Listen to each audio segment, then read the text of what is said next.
there's a buzzword and it's called financial literacy. Sometimes this word gets thrown around and people say, you want to be financially literate or you want to study financial literacy. And sometimes it has a negative connotation because you're like, wait a minute. So if I'm not financially literate, does that mean I'm financially illiterate? And illiterate carries a negative connotation to it, which then puts a person in a position where they don't want to share what they know about money or finances. So I Googled the definition of financial literacy and it says, financial literacy is the ability to understand, evaluate, and communicate information about money and financial services.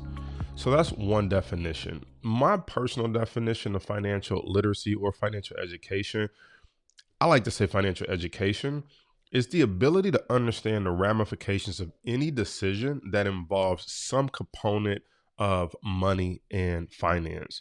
Because at the end of the day, every decision that you make with money has some ramifications to it, whether that's good or bad, whether there's something you have to sacrifice to get what you want. But every time you make a decision that involves some component of money and finance, there's going to be a result or outcome from that.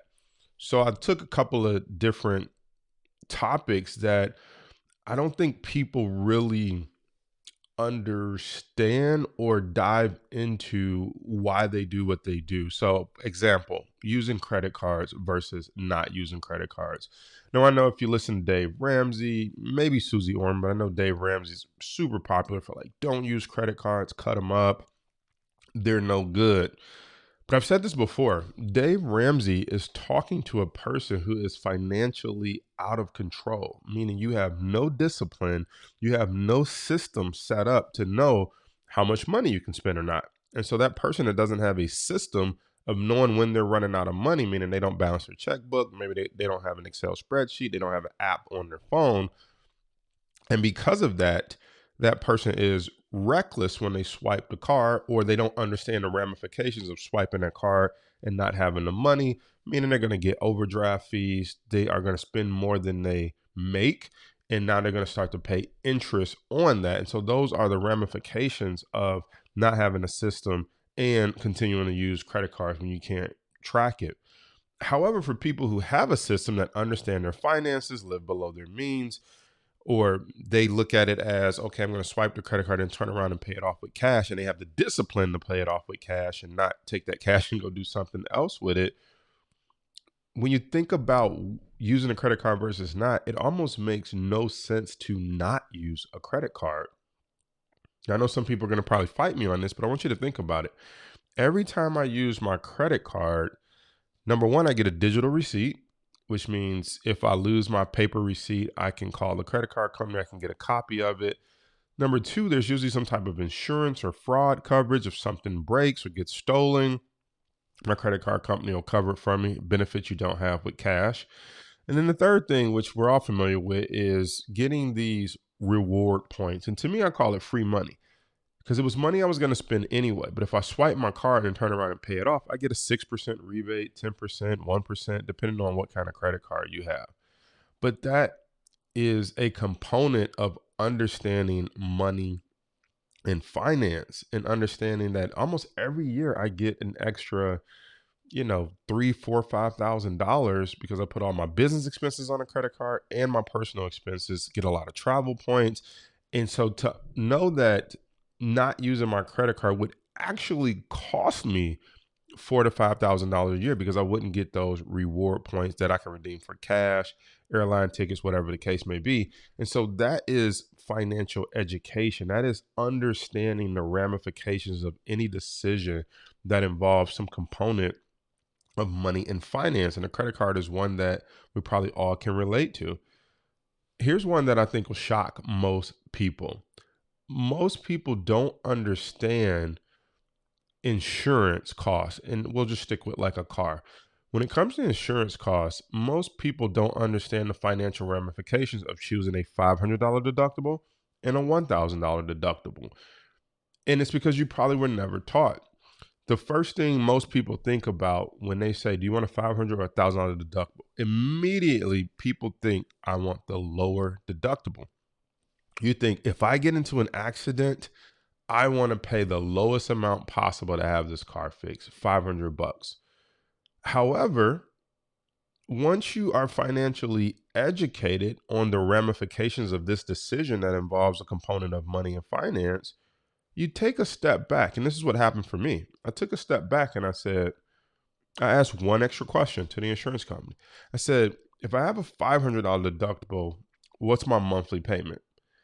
And the monthly payment was, let's just say, $25 higher. And if I had a $1,000 deductible, the monthly payment was $25 lower. And so what most people will do is they'll say, I'd rather pay an extra $25 a month just so I don't have to pay a $1,000 deductible. But for me, what happened was I said, well, it's $25 a month. So I did the math. I said, okay, well, that's 200. That's pretty much $50. Actually, no, it's $300 a year that I would save. I would save $300 a year by going with a $1,000 deductible. So when I did the math, I said, wait a minute. If I don't get into an accident for a year and a half, I would have saved $500. I can put that $500 to the side. And so now if I get into an accident and I have a $1,000 deductible, I already saved $500 because I was saving $25 a month. And then I said, well, when's the last time I've been in an accident? And most people, if you ask them, like, I haven't been in an accident in years, 6 years, 7 years, 8 years. And so you say, whoa, do you realize that you fear paying a $1,000 deductible, yet you could have been saving $25 a month for 5 years, 6 years. Mathematically, if you're saving about $300 a month for 6 years, that's $1,800. $1,800 that could be in your pocket, $1,800 that you could use to get into the stock market. But we don't see it like that. Most people are just like, I want the lowest deductible, $500. Not realizing $1,000 saves them on their monthly bill.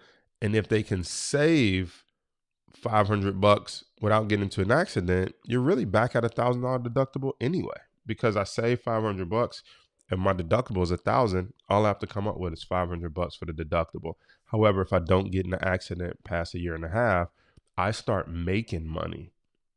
Again, most of us haven't been taught to really analyze the numbers like that.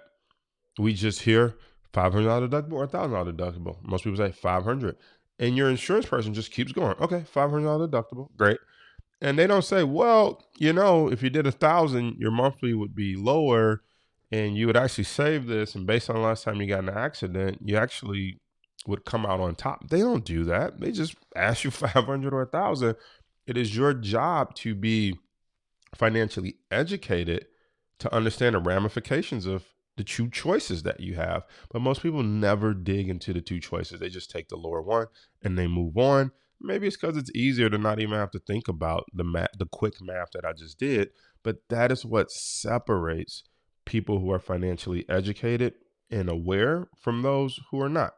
And those who are not just don't understand the ramifications. They're not bad people. It's nothing to be embarrassed about. But if you stopped and took that extra step, these moments could change your financial life. Because think about it. If you could make $2,000-$3,000 from your credit card and rewards points that you could redeem for cash, if you could save $300 a year on your car insurance, and you've been saving that for 6 years, I mean, you have almost a $5,000 stock trading account that you can start trading with just because you made some little tweaks in your you understood the ramifications of decisions that involve some component of money and finance. And it goes the same way with down payments on cars, or usually cars. You'll go to a car dealership. It's very similar to insurance. They'll give you two choices, maybe three. Do you want to lease it with no money down, or do you want to lease it and put this amount down? Or do you want to buy it and put no money down, lease it, or buy it and put a little money down? And so sometimes what you'll see is no money down gets you a lower payment. but you're paying interest on the bigger amount of the car. And so when you do the math, you're like, whoa, I end up paying even more in interest versus had I put that deposit down. I'm just making this example up. And so sometimes it's better to actually put some money down, and what may seem like a little bit of a higher payment actually works out to your favor because you're paying down the principal faster. And that principal is not getting charged a high interest rate. But most people don't stop and say, show me the total cost if I put something down. Show me the total cost if I don't put something down. They just look at what's the lowest monthly payment. And studies show that the lowest monthly payment is not always the best financial decision, unless the only decision you're making is based off of, I need the lowest monthly payment. That's the only way I can afford this item. As I think about savings versus earnings, this is one that we see a lot in the stock market. I see people say stuff like, I would invest, but I'm saving for a car. I'm saving for a thing. And I was in that same situation. I thought I could save my way out of debt. And this was the biggest eye-opening situation that really changed my life from a understanding financial education, understanding the financial ramifications of my decisions that involve some component of money and finance. I'll never forget, I was about, I was somewhere around $70,000, $80,000 in debt. Because after I made a bunch of money, I didn't pay taxes, and then I lost a bunch of money, yada, yada, yada. Somehow I found myself $80,000 plus in debt. And I'll never forget, I was like, I have to save and pay off this debt. And when I was working my job, when I took all my bills and said, after I pay my living costs, my food costs, everything, how much money do I have left over? And let's just say I was like, I have $1,000 left over. And so I did the math. I said, if I put my $1,000 towards this $80,000 of debt, at the end of every year, I will have paid off $12,000. Not bad. The only problem is that means it would take me 7 years to get out of debt. 7 years, meaning I couldn't take a vacation. I couldn't buy a new car. I hope my car didn't break down. Just 7 years of taking the $1,000 I had extra and paying down that debt for the rest of my life. And assuming I didn't make any more money from my job, it would take me 7 years to pay off that debt. And so then I asked myself one simple question. I said, if I put $1,000 down, I know what's going to take 7 years. However, I asked myself two other questions. I said, what if I paid the minimum on my debt, which was like maybe $200? Let's just say it was the minimum I had to pay was $200. I said, what if I paid the minimum? Then it was like, okay, you're going to get charged interest on what's left. I said, well, how much is the interest? I did the math. Maybe the interest, don't quote me because I'm recalling this from a long time ago, but let's just say the interest was $150. So the question I had to ask myself is, with the extra $800 a month, could I earn more than the $150 in interest? That was what I was trying to figure out. And then I said, well, if I save $800 a month for 5 months, I'll have $4,000. So in month 5, I have $4,000 I can put into the stock market. If I can earn $400 a month with that, that would be enough to pay my minimum payment and pay the interest payments. And I would still have my initial $4,000. And then I start to say, is there a possibility that I can grow this $4,000 faster than taking 7 years to pay off this debt? Meaning, if I have $4,000 after 5 months, after 10 months, I would have $8,000. And so the first year might not seem like a lot is happening other than I'm just paying the minimum and I'm paying my interest payments. However, things take off when we go into year 2, and I go into year 2 at $8,000. And if I can make 10% a month from $8,000, I'm making $800 a month.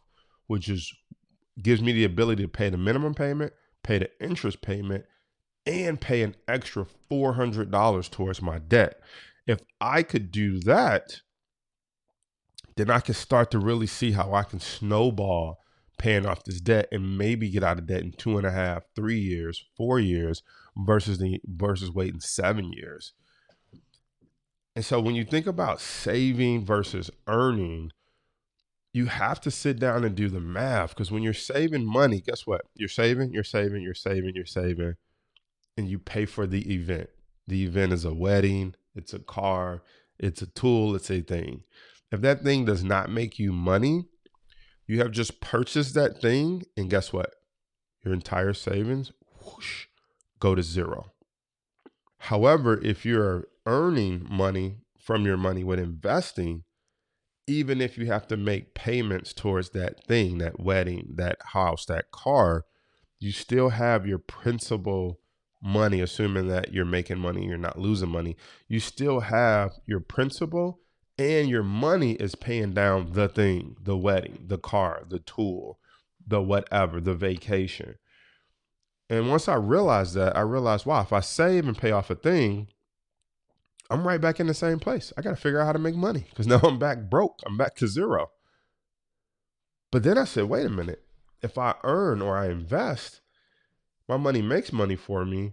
If it makes me $4,000, even if it takes 6 months, when I pay for the vacation or the down payment on the car, I'm not starting back at zero. I still have my initial $4,000 that is making money for me.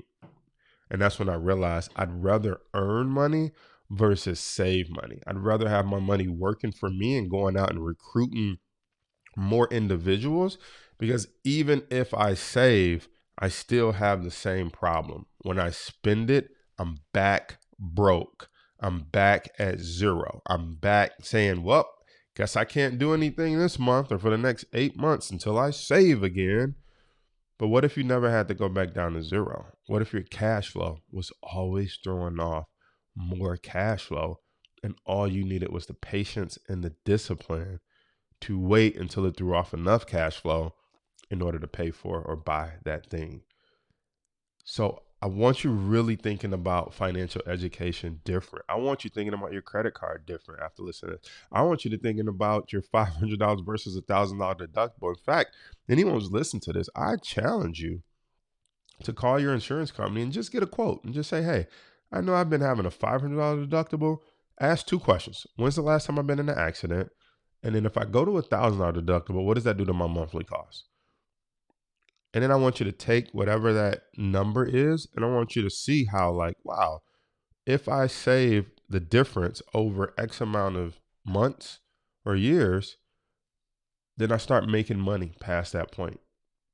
If you could just do that small exercise, it'll have you starting to think about your finances in a totally different way. I once heard somebody put it like this, and they said, once you become an investor, you're an investor in every area of your life. And so I look at every area as an investment. Swipe the credit card, that's an investment. Swipe the card, I get the percentage points back. I take the money and pay it off. That's a good investment of use of the card. Understand insurance, $500 deductible, $1,000 deductible. Give me the $1,000 deductible. That is an investment. That investment, after a year and a half, will start to pay me $25 a month.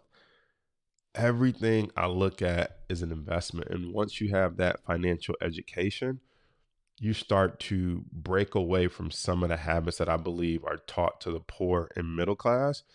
And you start to really ask questions and start to understand why you're in this perpetual cycle of debt, and maybe why you fear investing, because you've been taught to save. You haven't been taught to understand the ramifications of any decision that involves some component of money and finance. But luckily, we found each other today. So I hope this has been helpful, educational, and inspirational. And I'm signing off saying, share this episode with somebody who needs to be exposed to financial education. It's free. It costs nothing to hit the share button. It costs nothing to leave a comment or a review if you got something out of this. I'll see you on the next episode.